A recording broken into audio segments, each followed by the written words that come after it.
저는 아버지가 보이부에 끌려가던 그날 밤을 평생 잊을 수가 없습니다. 아버지께서 마지막으로 제 손에 쥐어주신 낡은 필름, 카메라 안에는 우리 가족의 운명을 바꿀 진실이 담겨 있었어요. 5년 동안 저와 쌍둥이 동생은 반역자 자식이라는 낙인을 안고 감시 속에서 살아왔습니다. 그러던 어느 날 공장 벽보에 우리 남매의 이름이 사형 대상자 명단에 올랐고 우리는 얼어붙은 강을 건너 탈출해야만 했습니다. 오늘 제가 여러분께 들려드릴 이야기는 아버지가 남긴 마지막 필름이 어떻게 우리를 살렸는지에 대한 이야기입니다. 저희 남매가 왜 죽음을 무릅쓰고 두만강을 건넜는지 제 사연 듣기 전에 구독 및 좋아요 눌러주시면 저에게 큰 도움이 됩니다. 그럼 사연 시작하겠습니다. 제 이름은 강민수, 올해 22살입니다. 저에게는 쌍둥이 여동생 미나가 있어요. 우리는 같은 날 태어났지만 성격은 정말 달랐습니다. 저는 조용하고 겁이 많은 편이었고 미나는 대담하고 솔직한 성격이었죠. 어렸을 때부터 미나는 늘 저를 지켜주려 했어요. 싸움이 날 때도 위험한 상황에서도 미나가 앞장섰습니다. 우리 아버지 강철호는 북한 군수공장의 품질검사 기술자셨습니다. 성실하고 정직한 분이셨죠. 어머니는 작은 식료품 배급소에서 일하셨어요. 평범하지만 행복한 가정이었습니다. 저희 남매가 17살이던 2020년 겨울까지는 말이에요. 그날은 2020년 1월 15일이었습니다. 새벽 3시쯤이었을 거예요. 거친 발소리가 복도를 울렸고 현관문이 거칠게 열렸습니다. 보이부 요원 5명이 들이닥쳤어요. 검은 제복을 입은 그들의 얼굴은 돌처럼 차갑게 굳어 있었습니다. 강철호 동무는 어디 있나? 한 요원이 소리쳤습니다. 저와 미나는 방에서 뛰어나왔어요. 아버지께서 잠옷 차림으로 거실에 서 계셨습니다. 어머니는 아버지 뒤에서 떨고 계셨죠. 무슨 일입니까? 아버지께서 침착하게 물으셨습니다. 강철호 동무 기밀 누설 및 반당 행위 혐의로 체포한다. 무슨 소립니까? 저는 평생 당에 충성했습니다. 변명은 조사실에서 하게. 요원들이 아버지의 팔을 붙잡았습니다. 어머니가 아버지에게 달려가려 했지만 다른 요원이 어머니를 막았어요. 어머니, 미나가 비명을 질렀습니다. 저는 미나를 붙잡았어요. 미나가 뛰쳐나가면 같이 잡혀갈 게 뻔했으니까요. 너희도 끌고 가. 한 요원이 어머니를 가리키며 말했습니다. 다른 요원이 어머니의 팔을 붙잡았어요. 어머니께서 울부짖으셨습니다. 민수야, 미나야. 그 순간 아버지께서 요원들을 밀치고 저희 쪽으로 달려오셨습니다. 제 손에 뭔가를 쥐어주셨어요.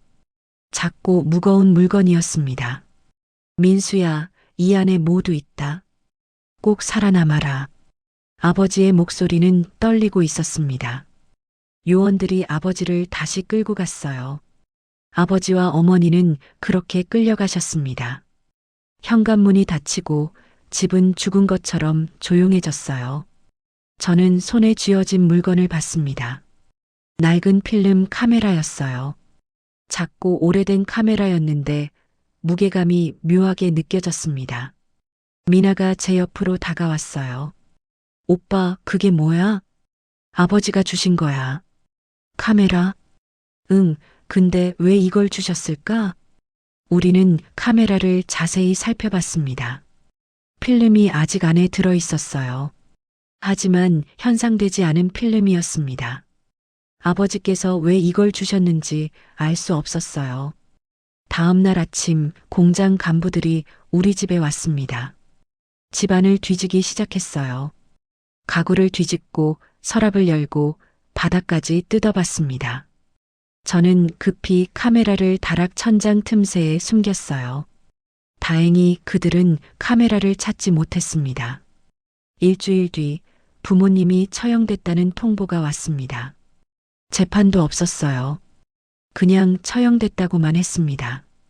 저와 미나는 그 자리에 주저앉아 울었어요. 부모님을 잃었다는 현실이 믿기지 않았습니다. 그날부터 우리의 삶은 완전히 바뀌었습니다. 반역자 자식이라는 낙인이 찍혔어요. 학교에서도 쫓겨났고 친구들도 우리를 피했습니다. 사람들은 우리를 보면 고개를 돌렸어요. 하지만 살아야 했습니다. 저희는 인쇄 공장에 배치됐어요. 저는 잉크색 교정 담당이 됐고 미나는 종이 재단 작업을 맡았습니다. 하루 12시간씩 일했어요. 배급은 정상의 절반밖에 받지 못했습니다. 공장 부책임자는 최강도라는 40대 후반 남자였습니다. 겉으로는 친절한 척했지만 눈빛은 냉혹했어요. 그는 우리를 볼 때마다 묘한 미소를 지었습니다. 민수동무, 일 열심히 하게. 반역자 자식이라고 해서 차별하진 않을 테니. 그의 말투는 친절했지만 그 안에 담긴 협박을 저는 느낄 수 있었어요. 5년이 흘렀습니다. 저희는 22살이 됐어요. 여전히 공장에서 일하며 하루하루를 버텼습니다. 아버지가 주신 카메라는 다락에 그대로 숨겨뒀어요. 가끔 꺼내서 봤지만 무엇을 해야 할지 몰랐습니다. 필름을 현상하고 싶었지만 그럴 방법도 없었고 위험했어요. 2025년 겨울이었습니다. 어느 날 밤 퇴근하는 길에 이상한 느낌이 들었어요. 누군가 저를 따라오는 것 같았습니다. 뒤를 돌아봤지만 아무도 없었어요. 하지만 그 느낌은 계속됐습니다. 골목길로 들어섰을 때 갑자기 헤드라이트가 번쩍 켜졌습니다. 눈이 부셔서 손으로 가렸어요.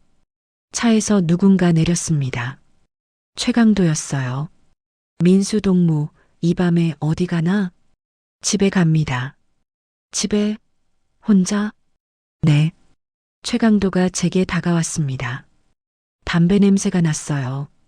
민수동무, 자네 아버지 말일세. 예. 5년 전에 끌려갔지. 기밀 누설 혐의로. 제 심장이 빠르게 뛰기 시작했습니다. 그게 무슨 말씀이신지. 아버지가 뭘 남기지 않았나? 혹시 카메라 같은 거 말이야. 그 순간 온몸이 얼어붙었습니다. 어떻게 알았을까요? 카메라는 5년 동안 다락에 숨겨뒀는데 모르겠습니다. 정말? 그럼 됐네. 조심해서 들어가게. 최강도가 차에 타고 떠났습니다. 저는 그 자리에 한참 서 있었어요. 다리가 떨려서 제대로 걸을 수가 없었습니다. 집에 도착해서 급히 다락으로 올라갔습니다. 카메라를 숨겨둔 가방을 확인했어요. 가방의 지퍼가 1cm쯤 열려 있었습니다. 분명 제가 완전히 닫아뒀는데 말이에요. 미나야. 저는 미나를 불렀습니다. 미나가 올라왔어요. 왜 그래, 오빠? 누가 여기 들어왔어? 뭐? 카메라 가방 봐. 지퍼가 열려 있어. 미나가 가방을 확인했습니다. 그리고 주변을 살펴봤어요. 오빠, 여기 발자국 있어. 다락 바닥에 희미한 발자국이 있었습니다. 우리 것이 아니었어요. 누군가 여기 들어왔던 겁니다. 오빠, 위험해. 우리 감시당하고 있어. 알아. 최강도가 아까 나한테 카메라 이야기를 했어. 뭐라고? 저는 미나에게 최강도와 있었던 일을 이야기했습니다. 미나의 얼굴이 창백해졌어요. 오빠, 우리 어떡해? 카메라를 빼앗기면 끝이야. 모르겠어. 하지만 아버지가 이걸 우리한테 준 이유가 있을 거야. 우리는 그날 밤 잠을 이루지 못했습니다. 카메라를 들여다보며 생각했어요. 대체 이 안에 뭐가 담겨 있길래 최강도가 이렇게까지 하는 걸까요? 다음 날 공장에 갔을 때 최강도가 저를 사무실로 불렀습니다. 민수동무 앉게. 저는 긴장하며 앉았습니다. 자네 아버지 이야기를 좀 하려고. 무슨 이야기 말입니까? 5년 전 자네 아버지가 무슨 일을 했는지 아나? 기밀을 누설했다고 들었습니다. 맞네. 그런데 그게 전부가 아니야. 최강도가 책상 서랍에서 서류 하나를 꺼냈습니다. 자네 아버지는 공장의 비리를 폭로하려 했네. 군수물자 불량 은폐, 자재 착복, 이런 것들 말이야. 그게 사실입니까? 물론 사실이지. 하지만 그걸 폭로하려던 사람은 없어졌고, 최강도가 의미심장하게 웃었습니다. 자네 아버지가 증거를 모았다는 소문이 있네. 그게 어디 있는지 아나? 모릅니다. 정말 5년 동안 한 번도 찾아보지 않았나? 찾아볼 것도 없습니다. 아버지는 아무것도 남기지 않으셨습니다. 최강도가 책상을 탁 쳤습니다. 거짓말하지 마. 내 아버지는 분명 뭔가 남겼어. 저는 움찔했지만 태연한 척했어요. 정말 모릅니다. 최강도가 한참 저를 노려보다가 손을 흔들었습니다. 좋아, 가보게. 하지만 명심해. 우리는 언제나 지켜보고 있어. 사무실을 나와 작업장으로 돌아왔을 때 온몸이 땀으로 젖어 있었습니다. 미나가 걱정스러운 눈빛으로 저를 바라봤어요. 점심시간에 미나와 조용히 이야기를 나눴습니다. 오빠, 우리 도움이 필요해. 누구한테? 한결이 오빠. 박한결은 우리보다 한 살 많은 친구였습니다. 같은 공장에서 일했는데 위험한 취미가 있었어요. 불법 영상이나 남한 자료를 모으는 거였죠. 물론 들키면 끝장이었지만 한결이는 그런 걸 잘 숨겼습니다. 한결이 형한테? 위험하지 않을까? 지금 우리가 더 위험해. 한결이 오빠라면 도와줄 거야. 저는 고민 끝에 동의했습니다. 다른 방법이 없었어요. 그날 밤 우리는 한결이를 만났습니다. 공장 뒤편 창고에서였어요. 한결이는 저희를 보자마자 알아챘습니다. 무슨 일이야? 표정이 안 좋은데. 한결이 형, 도와주세요. 저는 카메라를 꺼내 보여줬습니다. 한결이가 카메라를 받아들었어요. 이게 뭔데? 아버지가 끌려가시기 전에 주신 거예요. 안에 필름이 있는데 뭐가 담겼는지 모르겠어요. 한결이가 카메라를 자세히 살펴봤습니다. 필름이 아직 현상 안 됐네. 네, 그래서 부탁드리는 거예요. 혹시 현상할 방법이 있을까요? 한결이가 잠시 생각하더니 고개를 끄덕였습니다. 있긴 한데 위험해. 국경 근처에 비밀 사진관이 있어. 거기서 하면 되는데. 국경 근처요? 응, 거기 사람들은 입 무거워. 하지만 가는 길이 위험하지. 미나가 나섰습니다. 가겠어요. 어떻게든 현상해야 해요. 한결이가 우리를 바라봤습니다. 너희, 이거 진짜 중요한 거구나. 네, 아버지의 마지막 유언 같은 거예요. 한결이가 한숨을 쉬었습니다. 알았어. 내가 도와줄게. 하지만 조심해야 해. 들키면 우리 모두 끝이야. 그날 밤 한결이는 우리를 자신의 숨겨진 창고로 데려갔습니다. 거기에는 남한 영상기기, 불법 USB, 외국 잡지 같은 것들이 가득했어요. 이게 다 뭐예요? 미나가 놀라서 물었습니다. 내 컬렉션이지. 위험하지만 재미있어. 한결이가 낡은 상자 하나를 열었습니다. 안에서 작은 영상 재생기를 꺼냈어요. 이거로 남한 영상 본 적 있어? 없어요. 한번 봐봐. 한결이가 재생 버튼을 눌렀습니다. 화면에 나만의 거리가 나왔어요. 높은 빌딩, 깨끗한 도로, 웃으며 걷는 사람들. 우리가 사는 세상과는 완전히 달랐습니다. 저게 정말 나만이에요? 응, 저게 진짜 세상이야. 저는 화면을 멍하니 바라봤습니다. 저렇게 자유로운 곳이 정말 존재하는구나. 민수야. 한결이가 진지한 표정으로 말했습니다. 내 아버지, 그냥 끌려간 게 아니야. 무슨 뜻이에요? 내 아버지는 공장의 비리를 폭로하려 했어. 군수물 짜 불량품을 멀쩡한 것처럼 속이고 자재를 빼돌리고 이런 걸 보이부에 보고하려 했던 거야. 어떻게 아세요? 나도 들었어. 당시 공장에서 소문이 돌았거든. 내 아버지가 증거를 모았다고. 제 심장이 빠르게 뛰기 시작했습니다. 그럼 그 증거가 이 카메라 안에? 아마도. 내 아버지가 왜 카메라를 줬겠어? 미나가 끼어들었습니다. 그럼 아버지를 밀고 한 사람이 누구예요? 한결이가 잠시 망설이다가 말했습니다. 최강도야. 최강도요? 응, 그 사람이 비리의 중심이었어. 내 아버지가 그걸 알아냈고 폭로하려 했지. 그래서 최강도가 먼저 내 아버지를 밀고 한 거야. 저는 분노가 치밀어 올랐습니다.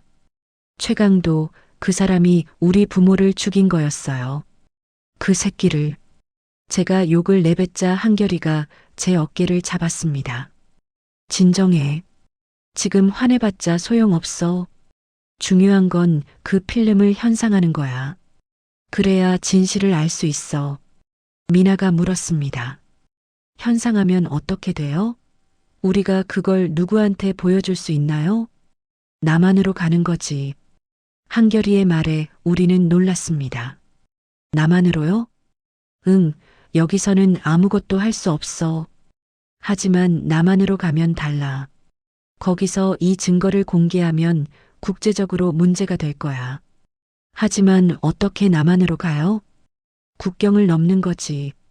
쉽진 않지만 불가능한 것도 아니야. 우리는 한참을 이야기를 나눴습니다. 현실적으로 너무 위험했지만 다른 방법이 없었어요. 집으로 돌아오는 길에 미나가 말했습니다. 오빠, 우리 정말 할 수 있을까? 모르겠어. 하지만 해야 해. 아버지를 위해서라도. 무서워. 나도 무서워. 하지만 미나야, 우리 여기 남아있으면 어차피 죽어. 최강도가 우리를 그냥 놔두지 않을 거야. 미나가 고개를 끄덕였습니다. 집에 도착해서 다락으로 올라갔습니다. 카메라를 다시 숨기려는데 뭔가 이상했어요. 카메라 옆에 먼지가 묻어 있었는데 그 먼지에 손가락 자국이 있었습니다. 미나야, 이거 봐. 또 누가 왔어? 그런 것 같아. 우리는 집안을 살펴봤습니다. 창문 자물쇠가 약간 부서져 있었어요. 누군가 침입했던 겁니다. 오빠, 이제 여기도 안전하지 않아. 알아. 카메라를 다른 곳에 숨겨야 해. 우리는 카메라를 집 마루 밑에 묻기로 했습니다. 마루를 드러내고 땅을 파서 카메라를 묻었어요. 그리고 다시 마루를 덮었습니다. 이제 아무도 못 찾겠지. 하지만 다음 날 아침 마루 밑 흙이 축축했습니다. 누군가 또 다녀간 거였어요. 저는 미나와 함께 마루 밑을 확인했습니다. 분명 어젯밤에 단단히 다져놓은 흙이었는데 지금은 축축하게 젖어 있었어요. 누군가 마루를 드러내고 다시 덮은 흔적이 역력했습니다. 손가락으로 흙을 만져보니 아직 물기가 남아 있었어요. 오빠, 이거 몇 시간 안 됐어. 미나가 떨리는 목소리로 말했습니다. 우리가 자는 동안에 들어온 거야? 그런 것 같아. 오빠 무서워. 저도 무서웠습니다. 우리가 자는 동안 누군가 집안에 침입했다는 게 소름 끼쳤어요. 게다가 카메라를 숨긴 위치까지 정확히 알고 있었다는 것은 우리를 감시하는 사람이 상당히 가까이에 있다는 뜻이었습니다. 일단 카메라를 확인하자. 마루를 다시 드러냈습니다. 카메라는 다행히 그대로 있었어요. 하지만 카메라 옆에 작은 종이 쪽지 하나가 놓여 있었습니다. 저는 손이 떨렸지만 종이를 집어들었어요. 종이에는 짧은 문장이 적혀 있었습니다. 알고 있다. 곧 명단에 오른다. 미나가 종이를 보고 비명을 삼켰습니다. 명단이라는 말은 하나밖에 없었어요. 사형 대상자 명단 말입니다. 오빠, 우리 어떡해? 미나의 눈에 눈물이 고였습니다. 저는 미나를 꼭 안아줬어요. 괜찮아, 미나야. 우리 한결이 형한테 가자. 지금 당장. 우리는 서둘러 옷을 챙겨 입고 집을 나섰습니다. 새벽 5시였지만 더 이상 집에 있을 수 없었어요. 거리는 어두웠고 차가운 바람이 불었습니다. 한결이의 숙소로 가는 길에 저는 계속 뒤를 돌아봤습니다. 누군가 따라오는 것 같은 느낌이 들었어요. 하지만 거리는 텅 비어 있었습니다. 한결이의 방문을 두드렸습니다. 한참 뒤에 한결이가 졸린 눈으로 문을 열었어요. 민수야? 미나야? 이 시간에 무슨 일이야? 형, 큰일 났어요. 우리는 안으로 들어가서 종이 쪽지를 보여줬습니다. 한결이의 표정이 굳어졌어요. 이거 어디서 나왔어? 우리 집 마루 밑에요. 카메라 숨겨둔 곳에. 젠장, 완전히 들킨 거잖아. 한결이가 머리를 쥐어뜯었습니다. 형, 어떡하면 좋아요? 일단 카메라 가져왔어? 네, 여기 있어요. 저는 품속에서 카메라를 꺼냈습니다. 한결이가 카메라를 받아들고 잠시 생각하더니 결심한 표정을 지었어요. 오늘 당장 현상해야 해. 오늘이요? 응, 더 이상 기다릴 수 없어. 명단에 오른다는 건 며칠 안 남았다는 뜻이야. 하지만 국경까지 가려면 내가 아는 사람이 있어. 트럭 운전수인데 오늘 국경 쪽으로 물건 실어 나르거든. 그 트럭에 숨어가면 돼. 정말요? 응, 위험하긴 하지만 다른 방법이 없어. 일단 씻고 밥 먹어. 출발은 오전 9시야. 우리는 한결이의 작은 방에서 간단히 세수를 하고 한결이가 준 옥수수죽을 먹었습니다. 입맛이 없었지만 억지로 먹었어요. 언제 다음 식사를 할 수 있을지 몰랐으니까요. 8시쯤 한결이가 우리를 데리고 공장 뒤편으로 갔습니다. 거기에 낡은 트럭 한 대가 서 있었어요. 50대쯤 되어 보이는 운전수가 담배를 피우고 있었습니다. 형님, 이 친구들이에요. 한결이가 운전수에게 말했습니다. 운전수가 우리를 위아래로 훑어봤어요. 쌍둥이네. 어디까지 가려고? 온성까지요. 온성? 거긴 국경이잖아. 네, 급한 일이 있어서요. 운전수가 담배를 한 모금 빨고는 고개를 끄덕였습니다. 좋아. 뒤에 타. 물건 사이에 숨어 있어. 검문소 지날 때 절대 소리 내지 마. 감사합니다. 우리는 트럭 짐칸으로 올라갔습니다. 큰 상자들이 가득 실려 있었어요. 한결이가 상자 사이에 작은 공간을 만들어줬습니다. 여기 숨어 있어. 온성까지는 4시간 정도 걸릴 거야. 형, 고마워요. 고맙긴. 조심해. 그리고 이거. 한결이가 작은 봉투를 건넸습니다. 안에는 돈과 작은 종이가 들어 있었어요. 이 주소로 가. 사진관 주인 이름은 김성진이야. 내 이름 대면 도와줄 거야. 형은 어떡하고요? 나는 여기 남아서 시간을 벌어야지. 너희가 없는 동안 최강도가 의심하면 안 되니까. 위험하지 않아요? 괜찮아. 걱정 마. 한결이가 우리 어깨를 두드렸습니다. 민수야, 미나야. 꼭 살아남아. 그리고 진실을 밝혀. 네, 형. 트럭이 출발했습니다. 우리는 상자 사이에 웅크리고 앉아 있었어요. 트럭이 울퉁불퉁한 길을 달리며 우리 몸이 이리저리 흔들렸습니다. 1시간쯤 지났을 때 트럭이 멈췄습니다. 검문소였어요. 군인들의 목소리가 들렸습니다. 어디 가십니까? 온성입니다. 물건 배달하러요. 뭘 실었습니까? 공장 자재입니다. 확인 좀 하겠습니다. 발소리가 가까워졌습니다. 짐칸 문이 열리는 소리가 났어요. 저는 미나의 손을 꼭 잡았습니다. 미나도 숨을 죽이고 있었어요. 군인이 짐칸을 들여다보는 소리가 났습니다. 상자를 두드리는 소리, 발로 차는 소리. 저희가 숨은 곳에서 불과 1미터 떨어진 곳이었어요. 괜찮습니다. 가십시오. 문이 닫혔습니다. 트럭이 다시 출발했어요. 저는 안도의 한숨을 쉬었습니다. 3시간을 더 달렸습니다. 몸이 너무 아팠어요. 좁은 공간에 웅크리고 있으니 다리가 저렸습니다. 하지만 참아야 했어요. 드디어 트럭이 멈췄습니다. 운전수가 짐칸 문을 열었어요. 다 왔어. 빨리 내려. 우리는 서둘러 내렸습니다. 다리에 감각이 없어서 비틀거렸어요. 주변을 둘러보니 작은 마을이었습니다. 집들이 듬성듬성 있었고 멀리 산이 보였어요. 저기 저 골목으로 들어가. 3번째 집이 김성진이 사는 곳이야. 감사합니다, 아저씨. 조심해. 이 동네는 국경이라 보이부가 많아. 운전수가 떠나고 우리는 골목으로 들어갔습니다. 3번째 집을 찾았어요.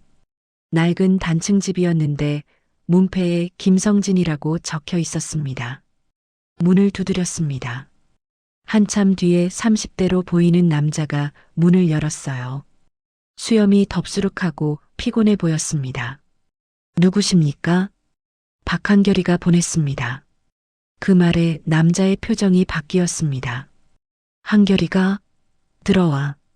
우리는 집 안으로 들어갔습니다. 집은 작고 어두웠어요. 하지만 따뜻했습니다. 한결이가 무슨 일로 너희를 보냈어? 필름을 현상하려고요. 저는 카메라를 꺼내 보여줬습니다. 김성진이 카메라를 받아들고 자세히 살펴봤어요. 오래된 카메라네. 필름이 아직 안에 있고. 네, 현상할 수 있나요? 할 수는 있어. 하지만 시간이 좀 걸려. 그리고 위험해. 요즘 보이부가 이 동네를 샅샅이 뒤지고 있거든. 왜요? 탈북자들 때문이지. 요즘 이 루트로 많이 넘어가나 봐. 미나가 물었습니다. 그래도 해주실 수 있나요? 김성진이 우리를 한참 바라보다가 한숨을 쉬었습니다. 한결이가 보낸 거면 해줘야지. 그 친구한테 신세를 많이 졌거든. 일단 앉아. 밥 먹었어? 아침에 조금요. 배고프겠네. 잠깐만 기다려. 김성진이 부엌으로 가서 라면을 끓여왔습니다. 우리는 허겁지겁 먹었어요. 배가 너무 고팠거든요. 천천히 먹어. 체해. 감사합니다. 밥을 먹고 나서 김성진이 카메라를 작업실로 가져갔습니다. 우리도 따라갔어요. 작업실은 빨간 불빛만 켜져 있어서 기묘한 분위기였습니다. 현상하는데 2시간 정도 걸릴 거야. 거실에서 쉬어. 네. 우리는 거실로 돌아와 소파에 앉았습니다. 긴장이 풀리니 피곤이 몰려왔어요. 미나는 제 어깨에 기대어 잠들었습니다. 저도 눈을 감았어요. 얼마나 잤을까요? 김성진이 우리를 깨웠습니다. 일어나. 됐어. 저는 벌떡 일어났습니다. 미나도 눈을 비비며 일어났어요. 정말요? 응, 와서 봐. 우리는 작업실로 들어갔습니다. 빨래줄처럼 줄이 쳐져 있고 거기에 사진들이 집게로 집혀 있었어요. 사진들을 보는 순간 저는 숨이 멎는 것 같았습니다. 첫 번째 사진은 공장 내부였습니다. 군수물자로 보이는 포탄 상자들이 쌓여 있었어요. 상자마다 합격 도장이 찍혀 있었는데 상자를 열어보니 안에는 불량품들이 가득했습니다. 두 번째 사진은 최강도였습니다. 최강도가 불량품 상자에서 멀쩡한 물건을 빼내 다른 상자에 옮기는 장면이었어요. 얼굴이 선명하게 나와 있었습니다. 세 번째 사진은 최강도와 보이부 장교가 악수하는 장면이었습니다. 돈뭉치가 오가는 게 보였어요. 네 번째 사진은 아버지였습니다. 아버지께서 이 장면들을 몰래 촬영하는 모습이 찍혀 있었어요. 누군가 다른 사람이 아버지를 찍은 거였습니다. 그리고 마지막 사진. 아버지가 어떤 건물 앞에 서 계셨습니다. 건물 간판에는 보이성이라고 적혀 있었어요. 아버지는 이 증거를 가지고 보이성에 가려던 거였습니다. 이게 다예요? 김성진이 고개를 저었습니다. 아니, 하나 더 있어. 그가 작은 테이프를 꺼냈습니다. 이 카메라 안쪽에 녹음기가 숨겨져 있더라. 목소리가 녹음돼 있어. 들을 수 있나요? 응. 김성진이 낡은 재생기를 꺼내 테이프를 넣었습니다. 재생 버튼을 눌렀어요. 잡음이 흐르다가 아버지의 목소리가 들렸습니다. 민수야, 미나야. 이 녹음을 듣고 있다면 아빠는 아마 이미 세상에 없을 거야. 저는 울컥했습니다. 5년 만에 듣는 아버지의 목소리였어요. 미나는 이미 눈물을 흘리고 있었습니다. 아빠가 이 필름에 담은 건 진실이야. 최강도라는 사람이 공장의 군수물자를 빼돌리고 불량품을 합격품으로 속여서 군대에 보냈어. 그 때문에 전선에서 많은 군인들이 죽었단다. 아버지의 목소리가 떨렸습니다. 아빠는 이걸 보이성에 신고하려고 해. 하지만 아빠가 성공하지 못할 수도 있어. 최강도는 보이부와 연결되어 있거든. 그래서 이 필름을 너희에게 남긴다. 민수야, 미나야. 아빠가 너희한테 부탁이 있어. 이 진실을 꼭 세상에 알려다오. 그래야 억울하게 죽은 군인들의 원한이 풀려. 그리고 최강도 같은 놈들이 처벌받을 수 있어. 아버지께서 기침을 하셨습니다. 하지만 무리하지 마. 너희가 위험하면 그냥 도망쳐. 남쪽으로 가. 거기서 자유롭게 살아. 그게 아빠의 마지막 소원이야. 사랑한다, 민수야, 미나야. 아빠가 너희를 지켜주지 못해서 미안해. 엄마도 용서해다오. 너희 엄마는 아무 잘못이 없어. 그저 아빠를 사랑했을 뿐이야. 녹음이 끝났습니다. 방 안에 침묵만 흘렀어요. 저와 미나는 서로를 껴안고 울었습니다. 김성진도 눈시울을 붉혔어요. 한참을 울고 나서 저는 사진들을 다시 봤습니다. 이게 아버지가 목숨을 걸고 남긴 증거였어요. 이걸로 최강도의 죄를 밝힐 수 있었습니다. 이 사진들 복사할 수 있나요? 할 수는 있어. 왜? 원본은 제가 가지고 복사본은 다른 곳에 숨겨두고 싶어요. 현명하네. 알았어. 김성진이 사진들을 복사하기 시작했습니다. 1시간쯤 걸렸어요. 복사본이 완성되자 김성진이 방수 봉투에 넣어줬습니다. 이거 어디 숨길 거야? 한결이 형한테 맡기려고요. 그럼 내가 전해줄게. 어차피 나도 며칠 뒤에 그쪽 가거든. 정말요? 감사합니다. 우리는 원본 사진과 테이프를 작은 가방에 넣었습니다. 이제 이걸 가지고 남쪽으로 가야 했어요. 그런데 남쪽으로 어떻게 가요? 미나가 물었습니다. 김성진이 지도를 펼쳤어요. 여기서 국경까지는 20km야. 강을 건너면 중국이고. 강이요? 응, 두만강. 지금은 겨울이라 얼어 있어. 걸어서 건널 수 있지. 위험하지 않나요? 물론 위험해. 국경에는 군인들이 있고 경비견도 있어. 하지만 방법이 있어. 김성진이 지도에 표시를 했습니다. 이 지점은 경비가 약해.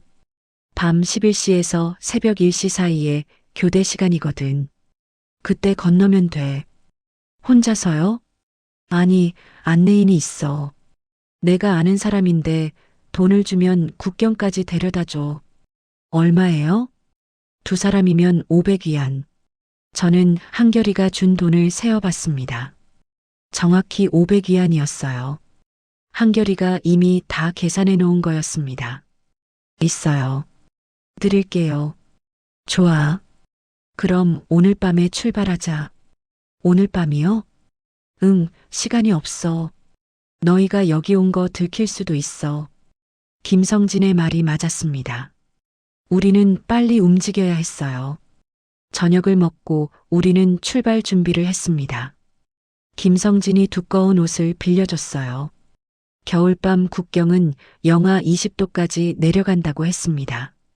밤 10시 김성진이 우리를 데리고 밖으로 나갔습니다. 작은 트럭 한 대가 기다리고 있었어요. 운전석에 40대 남자가 앉아 있었습니다. 이 친구들이야. 김성진이 소개했습니다. 남자가 우리를 보고 고개를 끄덕였어요. 뒤에 타. 출발한다. 우리는 작별 인사를 했습니다.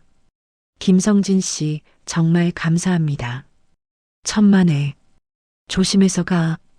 그리고 꼭 살아남아. 네, 한결이 형한테도 안부 전해주세요. 그럴게. 트럭이 출발했습니다. 어두운 길을 달렸어요. 창밖으로 눈 덮인 들판이 보였습니다. 1시간쯤 달렸을 때 트럭이 멈췄습니다. 운전사가 말했습니다. 여기서부터는 걸어가야 해. 저기 보이는 산 넘어가면 강이 나와. 알겠습니다. 우리는 내렸습니다. 차가운 바람이 얼굴을 때렸어요. 운전사가 손전등을 건넸습니다. 이거 가지고 가. 그리고 이 길로 쭉 가. 2시간쯤 걸릴 거야.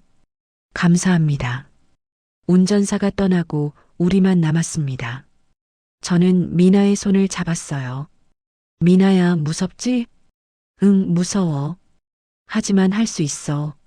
그래, 우리 할 수 있어. 아버지가 지켜보고 계실 거야. 우리는 산을 오르기 시작했습니다. 눈이 쌓여 있어서 걷기가 힘들었어요. 숨이 차고 땀이 났습니다. 1시간쯤 걸었을 때 뒤에서 소리가 들렸습니다. 개 짖는 소리였어요. 경비견이었습니다. 오빠, 뒤에서 누가 와. 저는 뒤를 돌아봤습니다. 멀리서 손전등 불빛이 보였어요. 여러 명이었습니다. 뛰어. 우리는 미친 듯이 뛰기 시작했습니다. 하지만 눈이 깊어서 빨리 달릴 수가 없었어요. 뒤에서 개 짖는 소리가 점점 가까워졌습니다. 멈춰라. 고함 소리가 들렸습니다. 총소리가 울렸어요. 탕 하는 소리에 제 옆 나무에 총알이 박혔습니다. 엎드려. 저는 미나를 끌어안고 바닥에 엎드렸습니다. 총알이 머리 위로 날아갔어요. 오빠 어떡해? 모르겠어. 일단 숨자. 우리는 큰 바위 뒤로 숨었습니다. 하지만 발자국 소리가 점점 가까워지고 있었어요. 그때 반대편에서 불빛이 보였습니다. 그리고 목소리가 들렸어요. 아, 이쪽이다. 한결이의 목소리였습니다. 저는 깜짝 놀라 고개를 들었어요. 한결이가 반대편 산에서 손전등을 흔들고 있었습니다. 저쪽으로 갔다. 추격하던 사람들이 한결이 쪽으로 방향을 틀었어요. 한결이가 우리를 위해 미끼가 된 겁니다. 형? 제가 소리치려는 순간 미나가 제 입을 막았습니다. 조용히 해. 형이 우리를 살리려고 저러는 거야. 미나의 말이 맞았습니다. 우리는 조용히 반대 방향으로 달렸어요. 눈물이 흘렀지만 멈출 수 없었습니다. 30분쯤 더 달렸을 때 드디어 강이 보였습니다. 두만강이었어요. 얼어붙은 강물이 달빛에 하얗게 빛나고 있었습니다. 미나야, 저게 강이야. 오빠, 우리 건널 수 있을까? 건너야 해. 여기서 포기할 순 없어. 우리는 강변으로 내려갔습니다. 얼음이 꽝꽝 얼어 있었어요. 저는 조심스럽게 얼음을 밟아봤습니다. 단단했습니다. 가자. 우리는 강 위를 걷기 시작했습니다. 얼음이 삐걱거렸지만 깨지지는 않았어요. 천천히 조심스럽게 걸었습니다. 강 중간쯤 왔을 때 뒤에서 다시 고함 소리가 들렸습니다. 저기다. 추격자들이 강변에 도착한 겁니다. 손전등 불빛이 우리를 비췄어요. 뛰어. 우리는 다시 뛰기 시작했습니다. 하지만 얼음이 미끄러워서 넘어졌어요. 미나가 먼저 넘어지고 저도 따라 넘어졌습니다. 아파? 괜찮아. 빨리 가.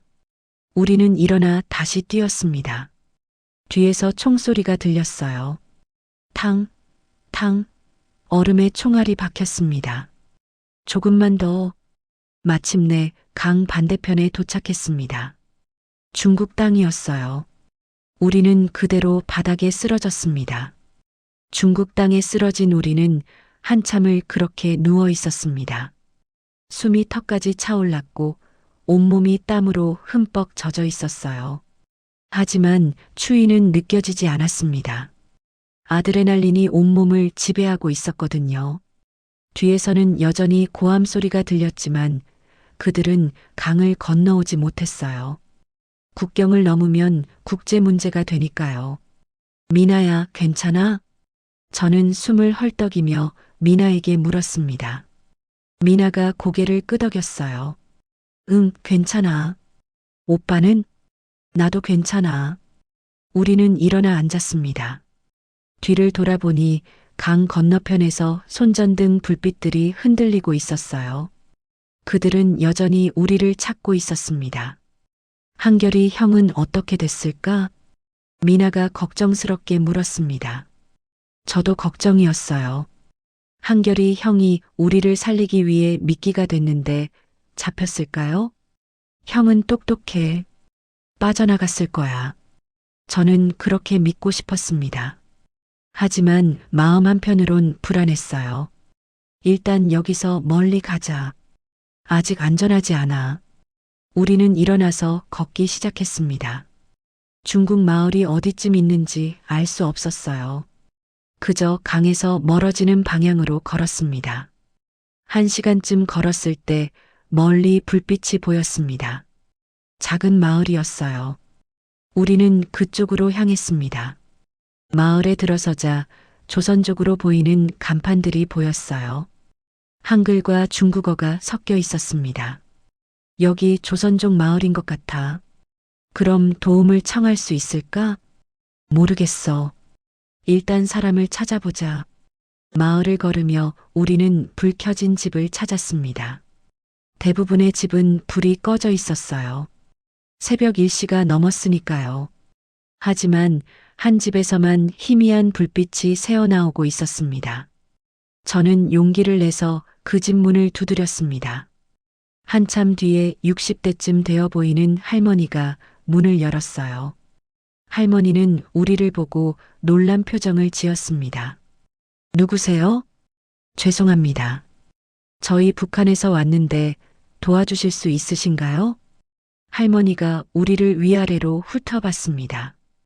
우리 옷이 눈에 젖어 있고 얼굴이 창백한 걸 보고 무슨 일인지 알아챈 것 같았어요. 탈북자구나. 어서 들어와. 밖에 있으면 안 돼. 감사합니다. 우리는 집 안으로 들어갔습니다. 따뜻한 온기가 우리를 감쌌어요. 할머니가 방으로 안내했습니다. 여기 앉아. 젖은 옷 벗고 이거 입어. 할머니가 마른 옷을 가져다 줬습니다. 우리는 방을 나누어 옷을 갈아입었어요. 젖은 옷을 벗으니 그제야 추위가 느껴졌습니다. 온몸이 얼어붙는 것 같았어요. 할머니가 따뜻한 차를 가져다 줬습니다. 이거 마셔. 몸 녹여야 해. 감사합니다. 우리는 차를 마셨습니다. 따뜻한 차가 목구멍을 타고 내려가며 얼어붙었던 몸이 조금씩 녹는 게 느껴졌어요. 너희 강 건너온 거지? 네. 위험했겠네. 요즘 국경 경비가 삼엄한데. 네, 정말 위험했어요. 근처에서 총도 쐈고요. 할머니가 한숨을 쉬었습니다. 불쌍한 것들. 너희 같은 젊은이들이 목숨 걸고 여기까지 오다니. 할머니는 조선족이신가요? 그럼. 나도 원래 북쪽 사람이었어. 70년 전에 이쪽으로 왔지. 70년 전이요? 응, 전쟁 때. 그때 많은 사람들이 이쪽으로 넘어왔어. 나도 그중 하나고. 할머니의 눈빛이 먼 곳을 바라봤습니다. 옛 기억을 떠올리는 것 같았어요. 힘들었겠어요. 힘들었지. 하지만 살아야 했어. 너희처럼 말이야. 할머니가 우리를 바라보며 미소 지었습니다. 이제 어디로 갈 거니? 남한으로 가려고요. 남한? 여기서 남한까지는 멀어. 어떻게 갈 건데? 몰라요. 일단 여기까지 온 게 기적이에요. 할머니가 잠시 생각하더니 말했습니다. 내가 아는 사람이 있어. 탈북자들 도와주는 사람인데 연락해 볼까? 정말요? 그럼 정말 감사하겠습니다. 대신 조건이 있어. 무슨 조건이요? 돈. 남한까지 가려면 돈이 많이 들어. 얼마나 있니? 저는 주머니를 뒤졌습니다. 한결이가 준 돈은 다 썼고 남은 건 북한 돈 몇 장뿐이었어요. 이것밖에 없어요. 할머니가 북한 돈을 보고 고개를 저었습니다. 이건 여기서 쓸 수 없어. 휴지 조각이나 마찬가지야. 제 얼굴이 어두워졌습니다. 돈이 없으면 남한으로 갈 수 없는 건가요? 하지만 방법은 있어. 어떤 방법이요? 일을 하는 거지. 여기서 몇 달 일하면서 돈을 모으는 거야. 몇 달이요? 적어도 6개월은 걸릴 거야. 남한까지 가는 비용이 만만치 않거든. 6개월. 너무 긴 시간이었습니다. 하지만 다른 방법이 없었어요. 알겠어요. 일하겠습니다. 좋아. 내일 아침에 일자리를 알아봐 줄게. 오늘은 여기서 자. 정말 감사합니다, 할머니. 우리는 할머니가 마련해 준 방에서 잤습니다. 좁은 방이었지만 따뜻했어요. 미나와 나란히 누워 천장을 바라봤습니다. 오빠, 우리 정말 남한까지 갈 수 있을까? 갈 수 있어. 시간이 걸려도 꼭 갈 거야. 한결이 형 생각나. 나도. 우리는 한참을 말없이 누워 있다가 잠이 들었습니다. 며칠 만에 제대로 된 잠이었어요. 다음 날 아침 할머니가 우리를 깨웠습니다. 일어나라. 밥 먹어. 우리는 일어나 식탁에 앉았습니다. 할머니가 준비한 아침은 쌀밥과 김치, 계란 후라이였어요. 북한에서는 상상도 못할 푸짐한 식사였습니다. 맛있게 먹어. 오늘부터 일해야 하니까 힘내야지. 네, 잘 먹겠습니다. 밥을 먹고 할머니가 우리를 데리고 마을 공장으로 갔습니다. 작은 의류 공장이었어요. 할머니가 공장장과 이야기를 나누고 우리를 소개했습니다. 이 친구들 일 좀 시켜주게. 성실하고 열심히 할 거야. 공장장이 우리를 쳐다봤습니다. 40대 남자였는데 날카로운 눈빛이었어요. 북한에서 왔다며? 네. 일할 줄 아나? 배우겠습니다. 급여는 한 달에 1,500위안이야. 하루 12시간 일해야 하고 1,500위안. 많지 않은 돈이었지만 선택의 여지가 없었어요. 하겠습니다. 좋아. 내일부터 출근해. 우리는 공장을 나와 할머니와 함께 집으로 돌아왔습니다. 할머니가 말했습니다. 일이 힘들 거야. 하지만 참아야 해. 네, 참을 수 있어요. 그리고 너희 여기 있는 동안 조심해야 해. 중국 공안한테 들키면 북한으로 강제 송환돼. 알겠습니다. 다음 날부터 우리는 공장에서 일하기 시작했습니다. 옷을 재단하고 바느질하고 포장하는 일이었어요. 처음에는 서툴렀지만 며칠 지나니 익숙해졌습니다. 하루 12시간 일하는 게 힘들었습니다. 허리도 아프고 손도 아팠어요. 하지만 참았습니다. 남한으로 가기 위해서라면 참을 수 있었어요. 한 달이 지났습니다. 첫 월급을 받았어요. 1,500위안. 저와 미나 합쳐서 3,000위안이었습니다. 하지만 할머니 집에 방값으로 1,000위안을 내고 식비로 500위안을 내니 1,500위안밖에 남지 않았어요. 이 속도면 1년은 걸리겠는걸? 미나가 한숨을 쉬었습니다. 괜찮아. 천천히 모으면 돼. 하지만 속으로는 저도 답답했습니다. 1년이나 더 기다려야 한다니. 2달째 되던 날 공장에 새로운 사람이 왔습니다. 30대 남자였는데 한국말을 했어요. 안녕하세요. 저는 이준호라고 합니다. 안녕하세요. 북한에서 오셨다고 들었는데 맞나요? 네, 맞아요. 이준호가 주변을 살피더니 작은 목소리로 말했습니다. 저도 탈북자예요. 5년 전에 왔죠. 정말요? 네, 지금은 중국 국적을 받았어요. 그래서 자유롭게 다닐 수 있죠. 부럽네요. 남한으로 가실 계획이세요? 네, 돈을 모으고 있어요. 이준호가 고개를 끄덕였습니다. 그럼 제가 도와드릴 수 있을 것 같은데요. 어떻게요? 제가 탈북자들 돕는 단체와 연결되어 있어요. 거기 연락하면 남한까지 보내줄 수 있어요. 제 심장이 빠르게 뛰기 시작했습니다. 정말요? 네, 물론 돈은 좀 들어요. 하지만 여기서 1년 일하는 것보다는 빠를 거예요. 얼마나 들어요? 2사람이면 1만 위안 정도요. 1만 위안. 지금 가진 돈으로는 턱없이 부족했습니다. 저희한테는 너무 큰 돈이에요. 괜찮아요. 나중에 갚으셔도 돼요. 남한 가서 정착하고 일하면서 천천히 갚으면 되니까. 정말일까요? 저는 의심스러웠습니다. 세상에 공짜는 없잖아요. 고민해 보세요. 제 연락처 드릴게요. 이준호가 종이에 전화번호를 적어줬습니다. 저는 그 종이를 받아 주머니에 넣었어요. 그날 밤 미나와 이야기를 나눴습니다.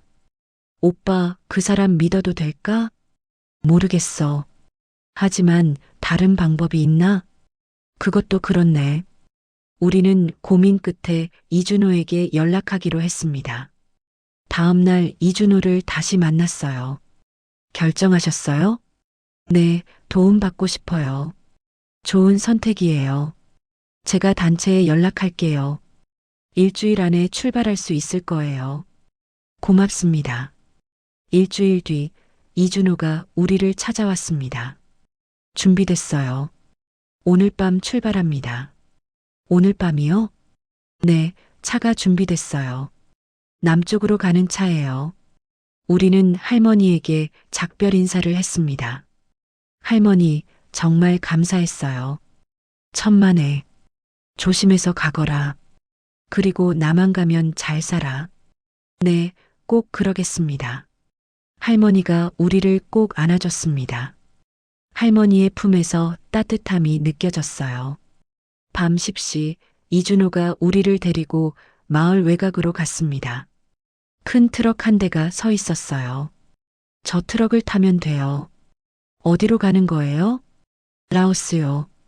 거기서 태국으로 가고 태국에서 비행기 타고 남한으로 가는 거예요.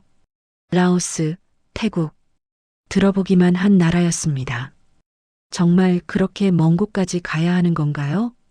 시간이 얼마나 걸려요? 한 달쯤요. 길이 험해서 시간이 좀 걸려요. 우리는 트럭에 올랐습니다.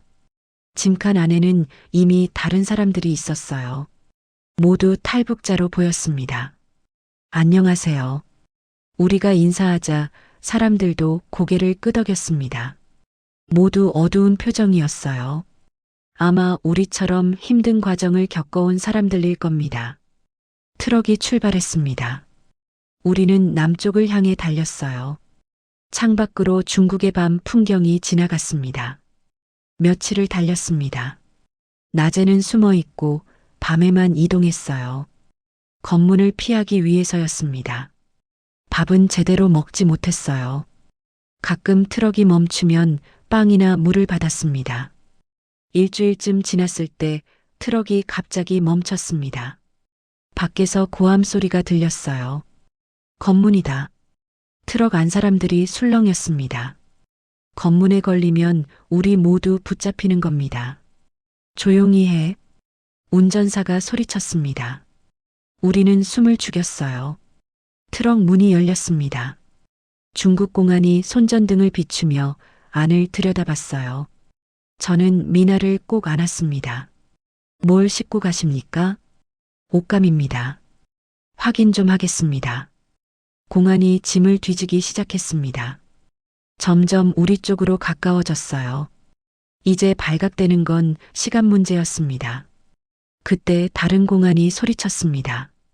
아, 저쪽에 수상한 차 있다. 첫 번째 공안이 밖으로 뛰어나갔습니다. 트럭 문이 닫혔고 트럭은 급히 출발했어요. 휴, 살았다.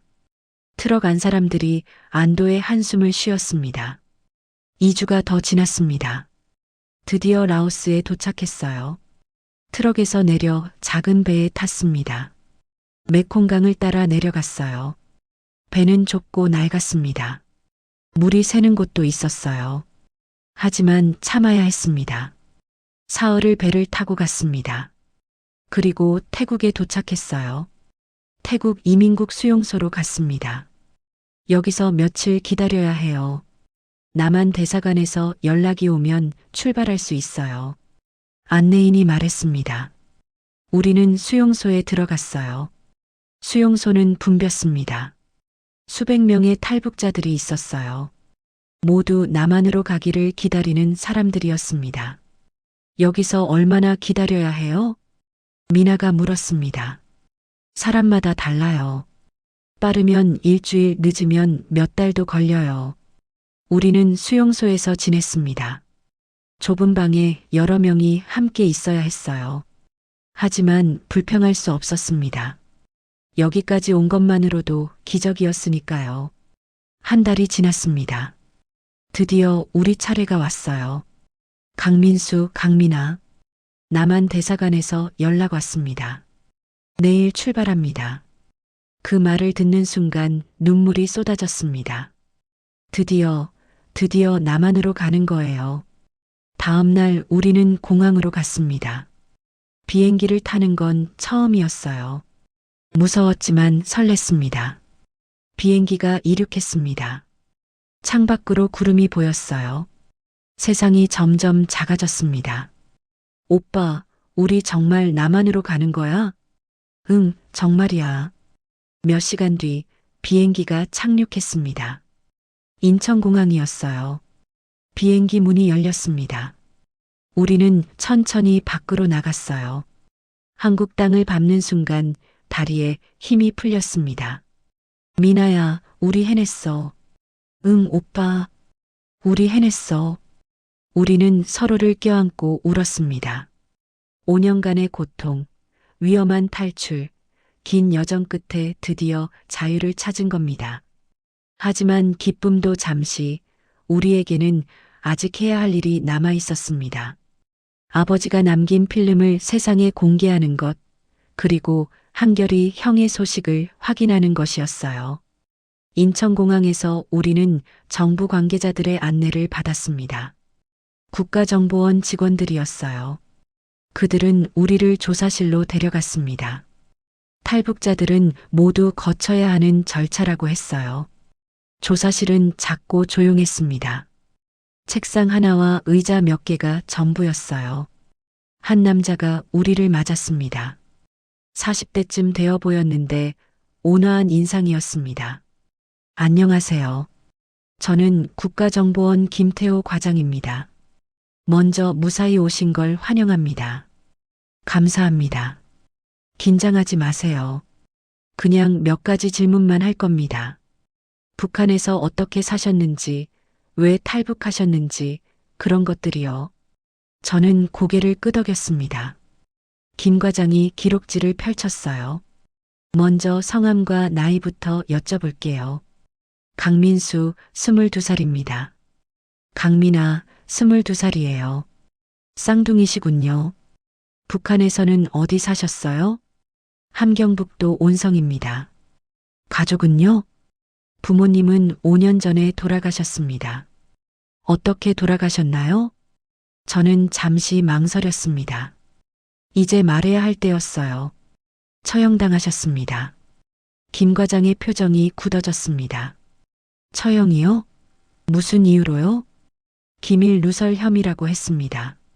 하지만 그건 거짓이었어요. 거짓이라니요? 저는 가방에서 필름 사진들을 꺼냈습니다. 김성진이 현상해준 사진들이었어요. 조심스럽게 책상 위에 펼쳤습니다. 이게 진짜 이유입니다. 김 과장이 사진들을 하나씩 들여다봤습니다. 불량 군수물자 사진, 최강도가 물건을 빼돌리는 사진, 보이부와 돈을 주고받는 사진. 그의 눈빛이 점점 날카로워졌어요. 이게 대체 뭡니까? 저희 아버지가 목숨 걸고 찍은 사진입니다. 공장에서 불량 군수물자를 멀쩡한 것처럼 속이고 자재를 빼돌리는 증거예요. 그럼 이 사람은 누구고요? 김 과장이 최강도 사진을 가리켰습니다. 최강도라는 사람입니다. 공장 부책임자였는데 이 모든 비리의 중심이었어요.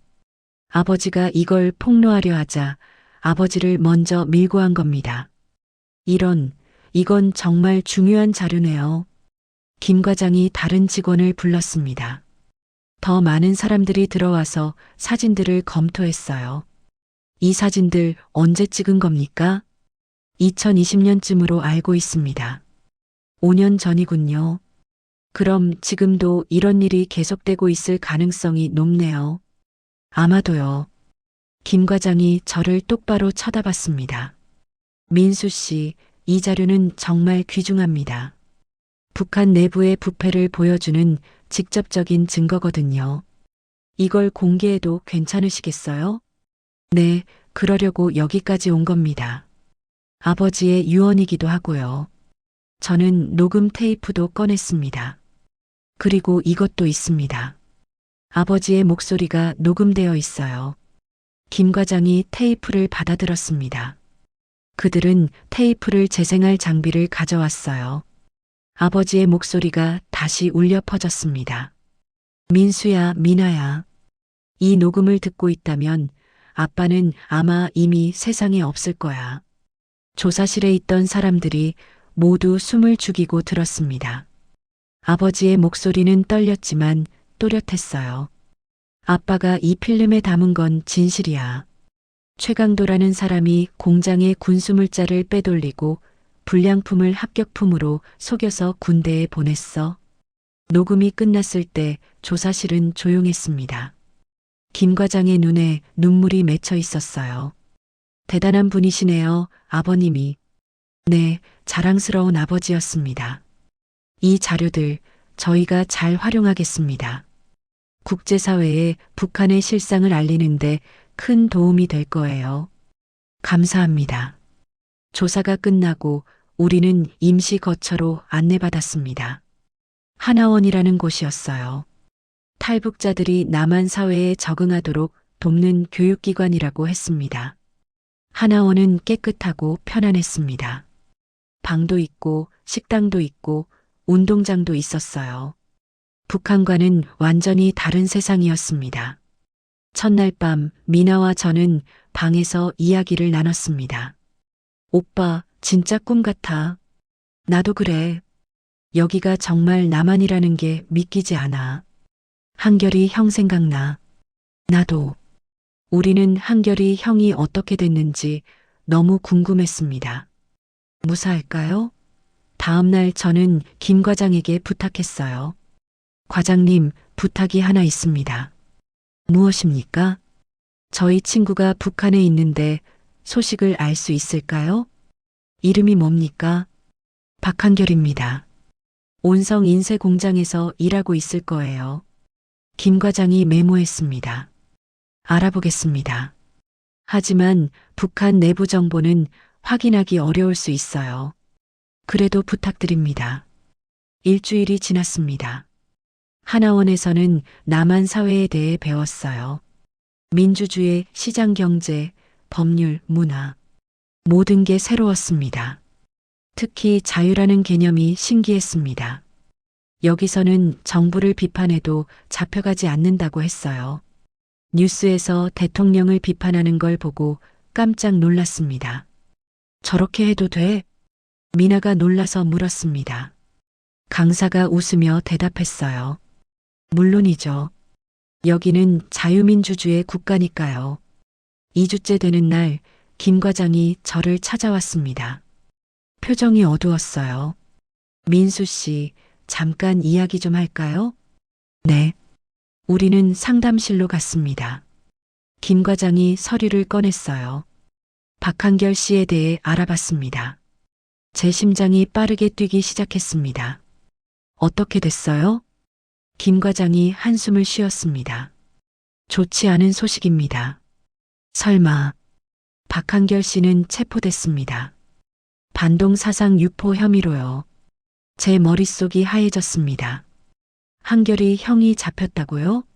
언제요? 민수 씨가 탈북한 다음 날입니다. 아마 민수 씨를 도운 게 발각된 것 같습니다. 그럼 지금 어디 있어요? 김 과장이 침묵했습니다. 그 침묵이 답이었어요. 처형됐습니까?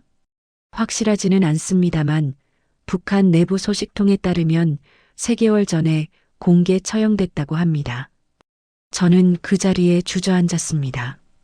한결이 형이 죽었다고요? 우리를 살리기 위해 희생하신 거였어요. 민수 씨, 김 과장이 제 어깨에 손을 얹었습니다. 박한결 씨는 영웅입니다. 친구를 살리기 위해 자신을 희생했어요. 제가 형을 죽인 거예요. 아닙니다. 박한결 씨는 스스로 선택했어요. 민수 씨를 살리기로 말입니다. 저는 울었습니다. 한참을 울었어요. 한결이 형의 얼굴이 떠올랐습니다. 형이 웃으며 저를 도와주던 모습, 마지막으로 우리에게 손을 흔들던 모습, 미나에게 이 소식을 전했을 때 미나도 울었습니다. 우리는 서로를 안고 한참을 울었어요. 오빠, 우리 형을 위해 뭘 할 수 있을까? 모르겠어.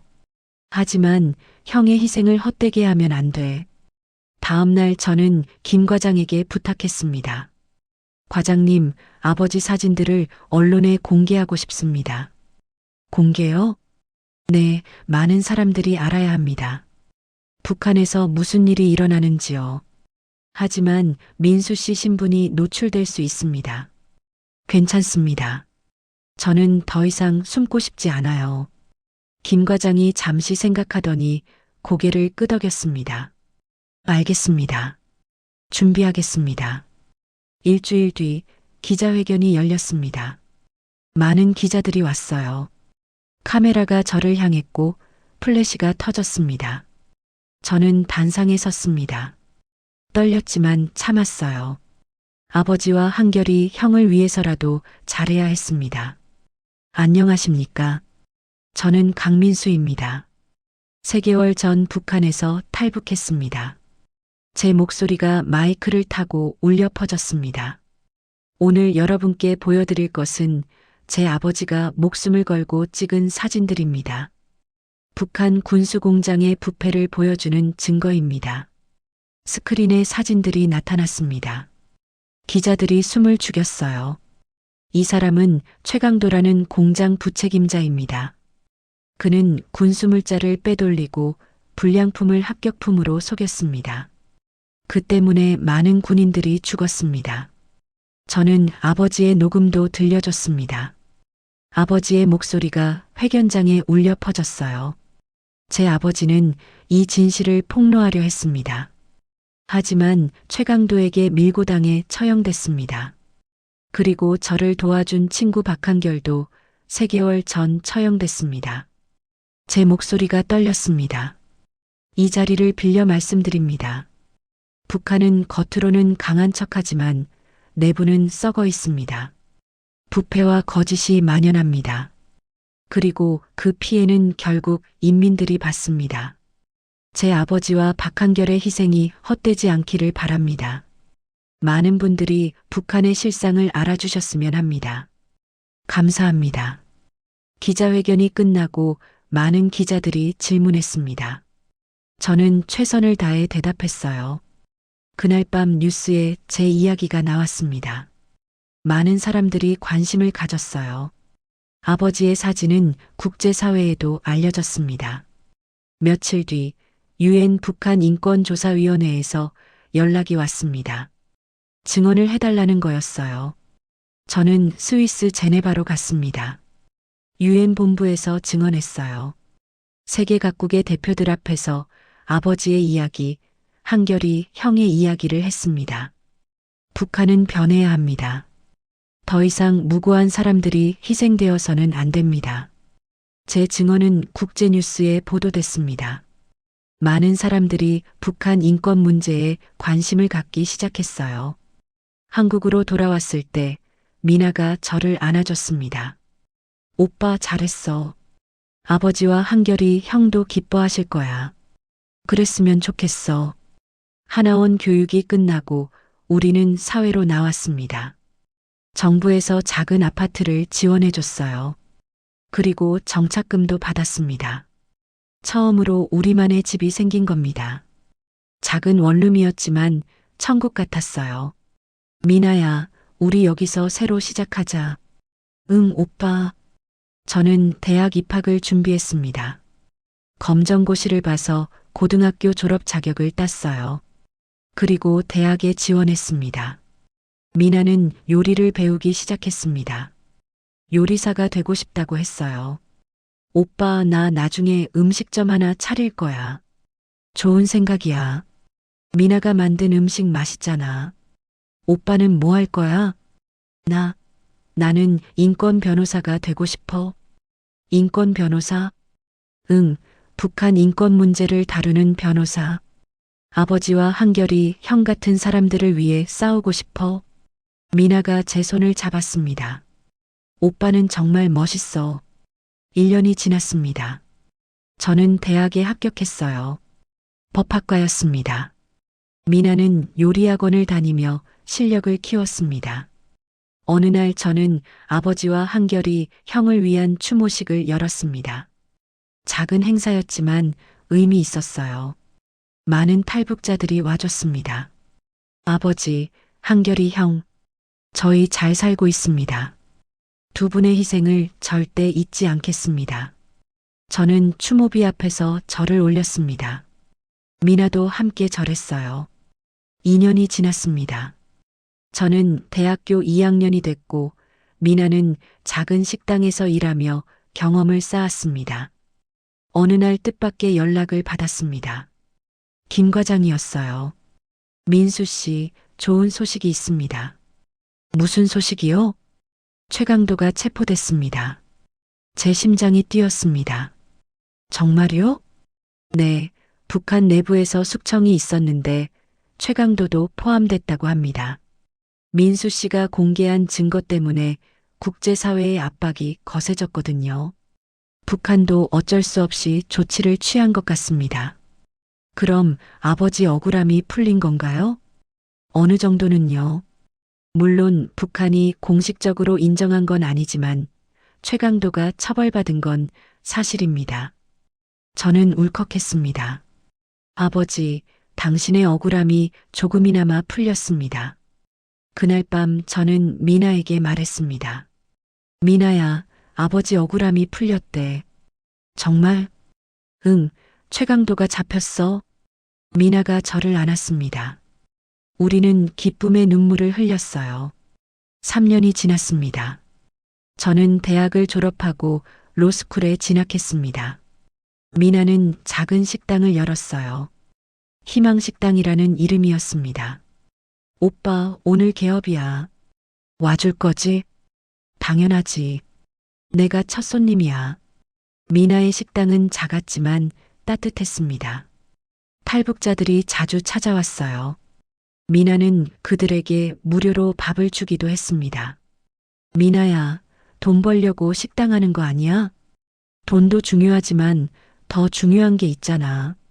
우리처럼 힘든 사람들 도와주는 거. 저는 미나가 자랑스러웠습니다. 5년이 지났습니다. 저는 변호사가 됐어요. 북한 인권 전문 변호사였습니다. 탈북자들의 법률 문제를 도왔고 국제사회에서 북한 인권 개선을 위해 활동했습니다. 미나의 식당은 유명해졌습니다. 많은 사람들이 찾아왔어요.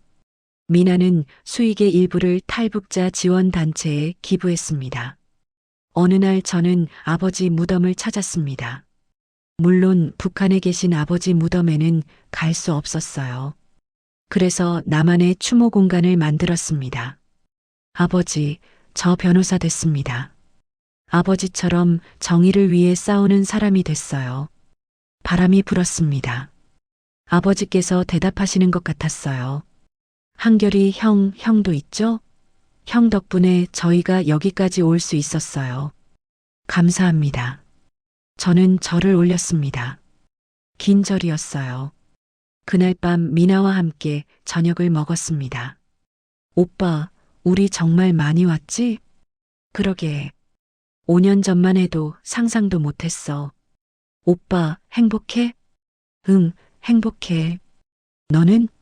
나도. 우리는 서로를 바라보며 미소 지었습니다. 변호사가 된 지 2년이 지났습니다. 저는 서울 한복판에 작은 법률사무소를 열었어요. 정의 법률사무소라는 이름을 붙였습니다. 주로 탈북자들의 법률 문제를 다뤘지만 가끔은 북한 인권 관련 국제소송도 맡았어요. 사무소는 작았습니다. 책상 2개와 의자 몇 개, 그리고 책장이 전부였어요. 하지만 저에게는 천국 같았습니다. 제가 정말로 하고 싶었던 일을 하는 곳이었으니까요. 어느 날 아침 사무소 문을 열고 들어갔을 때 누군가 기다리고 있었습니다. 50대 여자분이었는데 눈이 퉁퉁 부어 있었어요. 안녕하세요. 강민수 변호사님이신가요? 네, 맞습니다. 무슨 일로 오셨나요? 제 아들이 북한에 있어요. 여자분이 울먹이며 말했습니다. 저는 그분을 안으로 모시고 차를 대접했어요. 천천히 말씀해 주세요. 제 아들 이름은 박성호입니다. 5년 전에 중국에서 사업하다가 북한에 납치됐어요. 납치요? 네, 국경 근처에서 사업 회의를 하고 있었는데 갑자기 북한 요원들이 나타나서 끌고 갔대요. 목격자 말로는요. 제 가슴이 아팠습니다. 이런 일이 드물지 않다는 걸 알고 있었어요. 그 이후로 어떻게 되셨나요? 정부에 도움을 요청했지만 소용없었어요. 북한은 납치 사실을 부인하고 중국은 개입하지 않으려 하고 5년 동안 아들 소식을 전혀 모르겠어요. 여자분이 울기 시작했습니다. 저는 그분의 손을 잡았어요. 제가 도와드리겠습니다. 정말요? 네, 제가 할 수 있는 모든 걸 하겠습니다. 저는 그날부터 박성호 씨 사건을 조사하기 시작했습니다. 유엔 인권이사회에 청원서를 제출하고 국제인권단체들과 연락했어요. 언론에도 이 사건을 알렸습니다. 3개월이 지났습니다. 국제사회의 압박이 거세지자 북한이 반응했어요. 박성호 씨가 북한에 있다는 걸 인정한 겁니다. 하지만 송환은 거부했어요. 저는 포기하지 않았습니다. 더 많은 증거를 모으고 더 많은 사람들에게 알렸어요. 6개월이 지났을 때 드디어 북한이 협상에 응했습니다. 박성호 씨를 송환하겠다. 그 소식을 듣고 저는 박성호 씨 어머니에게 전화했습니다. 어머님, 성호 씨 돌아옵니다. 정말요? 정말이에요? 네, 다음 주에 판문점에서 송환된다고 합니다. 전화 너머로 울음소리가 들렸습니다. 기쁨의 울음이었어요. 일주일 뒤 저는 박성호 씨 어머니와 함께 판문점으로 갔습니다. 많은 기자들과 정부 관계자들이 있었어요. 북한 쪽 문이 열렸습니다. 한 남자가 걸어 나왔어요. 야위고 창백했지만 살아 있었습니다. 성호야. 어머니가 달려가 아들을 안았습니다. 박성호 씨도 어머니를 꼭 안았어요.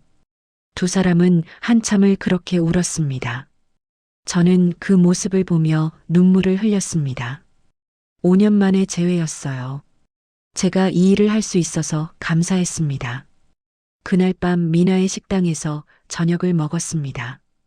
오빠 뉴스 봤어. 대단하더라.